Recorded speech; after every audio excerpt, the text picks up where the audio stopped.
네, 안녕하세요. 자, 이번 한 주 또 슈퍼위크가 이제 열리게 됐는데요. 이번 주에는 미국 대통령 선거가 있죠. 그래서 오늘 영상 주제는 누가 대통령이 될까 한번 저의 생각과 또 여러분도 함께 같이 한번 생각해 보시는 그런 시간 가져보도록 하겠습니다. 결론적으로 먼저 결론부터 말씀드리자면은 제 생각은 해리스가 될 것 같다. 해리스를 지지한다는 게 아닙니다. 예, 해리스가 될 것 같다. 이 판세를 보니까. 자, 왜 이렇게 생각하는가? 지난번에 이제 트럼프 대통령이 있었을 때, 이제 선거가 있어가지고 바이든 대통령이 당선이 됐죠. 그때 당시 보면은 한마디로 트럼프가 있었던 집권 기간 동안 사람들이 실망했다는 거죠. 예, 바꿔보자. 그리고 결정적인 결정타는 뭐냐?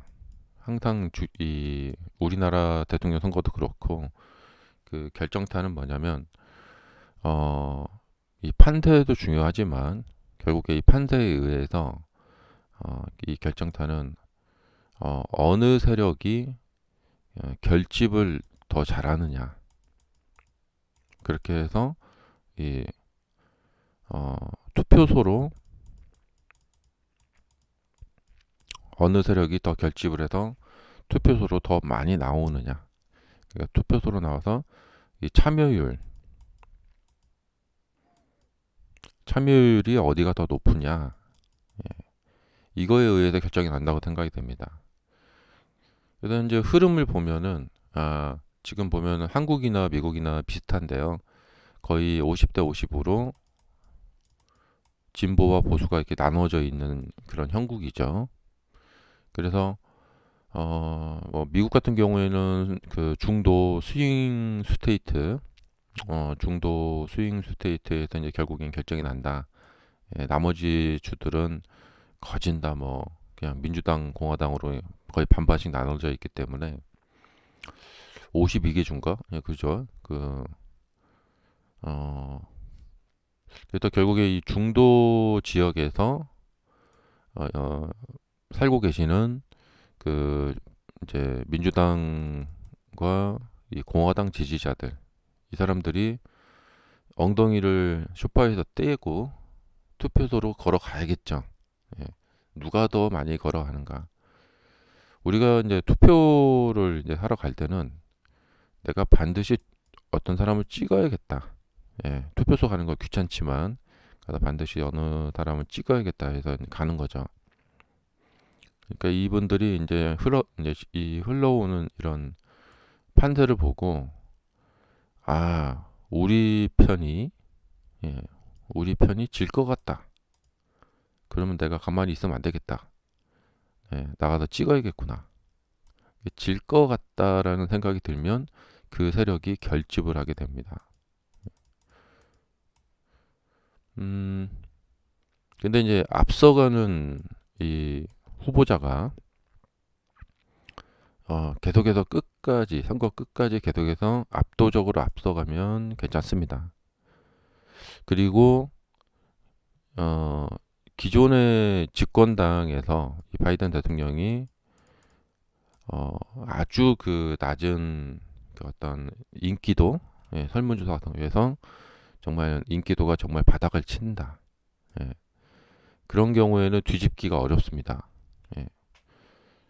그런데 이제 바이든 대통령 집권 기간 동안에 뭐 인기가 완전 바닥을 쳤다, 뭐 그 정도는 아니거든요. 여전히 미국을 보면은 그냥 50대 50 정도거든요. 어, 그런데 이제 트럼프가 이제 치고 올라왔죠.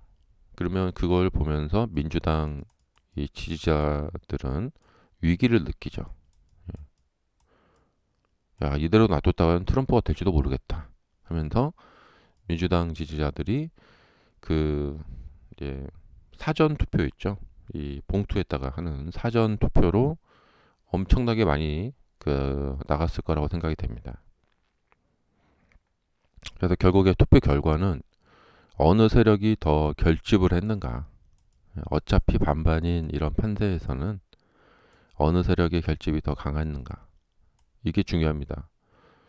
보통 이제 나이가 젊은 사람들이 그 민주당을 지지하고 그다음에 연세가 좀 있으신 분들이 이제 보수당, 예, 공화당을 지지하죠. 예, 뭐 대충 비슷합니다. 보통 기본적으로 그냥 놔두면은 이 투표율은 연세가 있으신 분들이 투표율이 높아요. 예, 젊은 사람들은 투표율이 낮고. 그런데 이제 어떤 상황이 발생이 되면은 이 젊은 사람들이 낮았던 젊은 사람들이 대거 투표소로 몰려갑니다. 제 기억에 예전에 노무현 대통령 당선될 때 그랬던 것 같아요. 어, 그때 젊은 그 30대, 40대의 투표율이 역사상 사상 최고를 찍었던 그 기억이 납니다. 그래서 이제 그때 이제 언론에서도 와 이번에 젊은 사람들이 정말 많이 결집했군요. 막 이런 얘기를 투표소로 갔군요. 보통 투표할 때 투표하는 날은 그냥 놀러 가는 날. 이러면서 투표 안 하고 이제 그런 경향이 많죠. 근데 이제 보수층, 이제 연세가 있으신 분들의 투표율은 항상 높고, 음, 그래서 어느 세력이 더 결집을 많이 했는가에 따라서 이제 결판이 날 것 같아요. 근데 결집이라는 것은 뭔가 위기를 느꼈다. 그런 경우에도 많이 이것이 이제 올라간다. 그러니까 이미 지금 사전 투표가 한 며칠 전부터 시작이 됐기 때문에 그 당시에 이제 트럼프가 좀 앞서고 있었기 때문에 이 민주당 지지자들이 결집하는 그런 일이 좀 벌어지지 않았겠나 그런 생각이 들어요. 그래서 음, 위기를 느낀 민주당 지지자들의 결집에 의해서 그리고 이제 트럼프가 앞서고 있으니까 이제 이 공화당 지지자들은 잘하고 있네. 굳이 나까지 네, 굳이 나까지 가서 한 표 더 던져주지 않아도 되겠구나 하면서 방심을 하게 되죠. 음, 잘하고 있구나. 음, 여론조사 하니까 잘 나오네 이러면서 네. 그러면서 이제 이 방심의 결과로 투표율이 좀 떨어지는 거죠. 자, 그래서 지금 이제 언론에서 보면은 그래도 이제 트럼프 대통령의 말 한마디 한마디가 좀 이제 좀 거칠어지고 뭐 그런 것 때문에 이 당선 가능성이 좀 떨어지고 있다. 어, 그 트럼프 미디어 주가 급락했다. 뭐 이런 거. 그다음에 미국이 이러다가 내전가나 트럼프 불복 가능성 발언 수위 높여. 예. 어, 과거에 그 선거 끝나고 그 국회를 이 지지자들이 몰려가서 막 국회를 막 때려 부시고 예, 점령했던 그런 일이 있었죠. 그리고 해리스 뒷심 발휘하나 끝날 때까지 모른다. 네. 이게 중요할 것 같습니다. 이제 요 며칠이죠. 이 며칠 동안에 얼마나 뒷심을 발휘하느냐 그거에 따라서 어, 될 것 같아요. 제 예상에는 이제 해리스가 그 읍소 전략, 예, 제발 도와주세요. 이런 읍소 전략을 좀 이렇게 불쌍한 듯한 그 표정을 지으면서 이제 읍소 전략을 좀 발휘하지 않을까. 자, 그래서 이제 대선 이후에 만약에 혼란이 가중된다, 뭐 이 투표 결과를 불복한다던가 아니면 지지자들이 또 뭐 어디를 막 또 점령을 한다던가 뭐 내전 가능성이 막 이제 이런 뭐 어디서 막 유혈 사태가 일어난다던가 그런 거에 따라서 또 이제 미국의 정국은 또 혼란해지겠죠. 그리고 그런 가능성은 뭐 존재한다고 봅니다. 그래서 앞으로 미국 그 대선 끝나고도 이제 어떤 그 주가의 향방이 약간 좀 오줌오줌으로 좀 빠질 수도 있어요. 그런 뭐랄까, 후유증으로 인해서. 그래서 이제 테슬라 같은 경우에 트럼프가 만약에 이제 지게 되면 그 후폭풍을 좀 받을 거라고 생각이 됩니다. 그런 실망감, 그런 걸로 인해서 이제 하락이 좀 있을 거라고 생각이 되고, 그래서 그런 가능성에 대해서도 좀 대비를 해야 된다. 음, 그래도 이제 주식을 하다 보면은 이제 코로나 때 참 겪었던 그 생각인데, 어, 갑자기 이상한 일이 생겨나요. 2019년에 주가가 잘 가다가 어디서 듣도 보도 못한 이상한 무슨 뭐 우한폐렴? 이거 하면서 생각지도 못했던 일이 이렇게 일어나요. 이렇게. 예. 그래서 참 희한하다. 예. 근데 항상 세상은 그런 것 같아요. 우리가 뭐 예측했던 일대로 이제 그런 일이 일어나기도 하지만 생각지도 못했던 일이 일어나기도 합니다. 어, 그래서 지금 증시가 이제 좋긴 하지만 이제 생각지도 못했던 일이 일어날 수도 있다. 예. 지금 뭐 미국에 내전이 일어난다 이런 생각 누가 하겠어요? 예. 에이 설마 무슨 미국이 내전이 일어나? 예. 근데 지금 이 나스닥 차트를 보면은 내전이 일어날 수도 있겠구나. 예. 왜냐면 이 상승세가 너무 길잖아요. 그럼 한번 이쪽으로 이제 조정을 한번 할 가능성이 있단 말이죠. 한 1년, 2년 이렇게 3년. 어, 그러니까 이제 저는 2002년부터 주식을 시작했는데 그 금융위기 같은 것은 생각도 못했었어요. 금융위기 일어나기 전에 차트가 이랬어요. 그리고 나서 여기서 이제 한 1, 2년 조정을 하더라고요. 자, 그리고 이제 이 월봉 차트나 이 주봉 차트를 보시면 어, 지금 뭐랄까 주가가 이제 사상 최고치를 찍고 있죠. S&P 뭐 다 사상 최고치를 찍고 있는데 어, 결론적으로 보면 이제 뭐 이런 데서 우리가 이제 상승을 할 때 또 어떤 큰 상승이 있을 때 뭐 지금 뭐 AI 같은 경우도 그렇고 항상 그 속에서 부실을 찾으려고 그래요. 저렇게 크게 상승했는데 그 상승이 합리적이고 정당화 되려면 그리고 그 상승이 이 이후에도 계속해서 이어지려면 그 상승 속에 어떤 부실이 없어야 된다. 만약에 부실이 있다면 서브프라임 모기지 사태처럼 급등했던 주가가 모래성이 무너지는 것처럼 무너져 버린다 이런 거죠. 그래서 여기서도 상승했을 때 이 부실을 찾으려고 했었고 역시 예상대로 하락을 했어요. 예. 어떤 부실이 있었지? 예.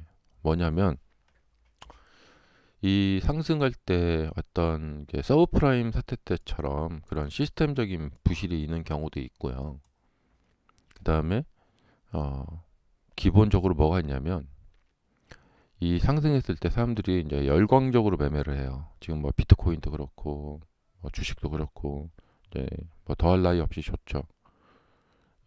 근데 이 속에 이제 그 가장 큰 것은 이 레버리지. 그 사람들이 급등주 같은 데 보면은 막 신용 미수 몰빵을 칩니다. 신용 미수 몰빵. 이것이 세 가지의 큰 부실입니다. 상승세 속에 들어있는 그 세 가지 부실입니다. 그러니까 큰 상승세가 이제 길어진다. 그러면은 매물이 이 위쪽 가격대로 계속해서 쌓이게 됩니다. 길어지게 되면 아래에서 샀다는 사람들이 팔고, 그럼 두 번째 사람이 이어받고 팔고, 세 번째 사람이 이어받고 팔고 이런 식으로. 근데 그렇게 다시 또 이렇게 이어받은 사람들이 어 뭐 1억이 있는데 뭐 1,000만 원만 사는 게 아니라 몰빵을 넘어서서 레버리지를 일으켜 가지고 예, 신용까지 받아서 대출까지 받아서 주식을 완전히 미수를 넘어서서 막 그냥 완전 그 몰빵을 쳐버립니다. 근데 주식을 보수적으로 하시는 분들은 에이 세상에 뭐 사람들이 그렇게까지 하겠어? 이렇게 생각을 합니다. 음. 근데 일반 그냥 서민, 예, 일반 보통 사람 있죠? 그런 분들까지도 정말 많은 분들이 그 어, 증권회사에서 돈을 빌려서 자신이 갖고 있는 돈 이상으로 삽니다. 그래서 그것이 이제 그 잔고가 부족해지면은 자동으로 매도가 나가는 마진 콜이 들어오죠. 그러니까 이렇게 올라갔을 때 조금만 떨어지면은 이 마진 콜이 들어오기 때문에 그걸로 이제 막 매도가 나오는 거죠. 그래서 이런 모습의 상승 속에서는 상승에는 이 레버리지라는 부실, 이 신용 미수 몰빵하신 분들의 그런 자금들이 많이 끼어 있습니다. 예. 어, 그렇기 때문에 이렇게 정배열될 정도로 상승을 하면 안 돼요. 네.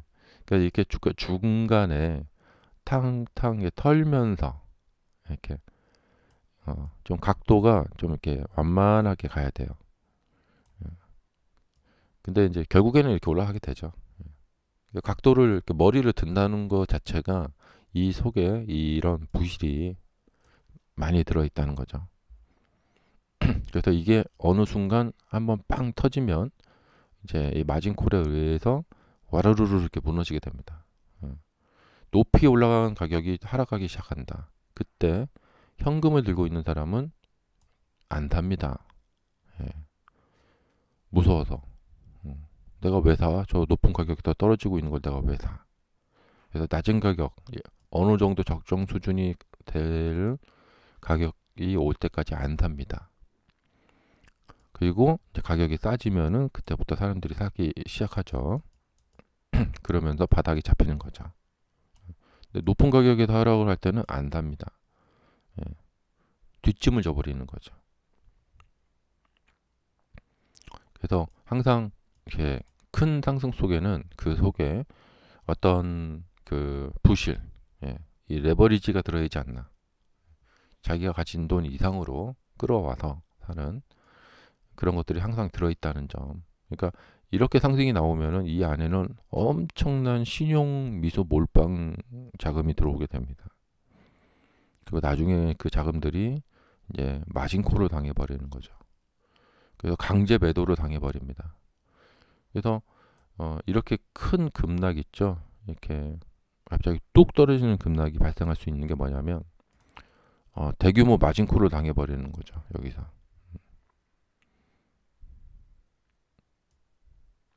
그래서 지금 여기도 그래요. 여기도 지금 올라가면서 많이 좀 레버리지가 붙었을 것인데 여기서 만약에 선거 결과에 의해서 떨어지게 되면은 대규모의 마진콜이 나올 가능성이 높습니다. 음. 어, 자, 그래서 한번 또 이 선거 같은 것이 또 주가에 많이 영향을 미치기 때문에 또 한번 또 생각해 볼 또 그런 게 있죠. 자, 감사합니다. 마치겠습니다.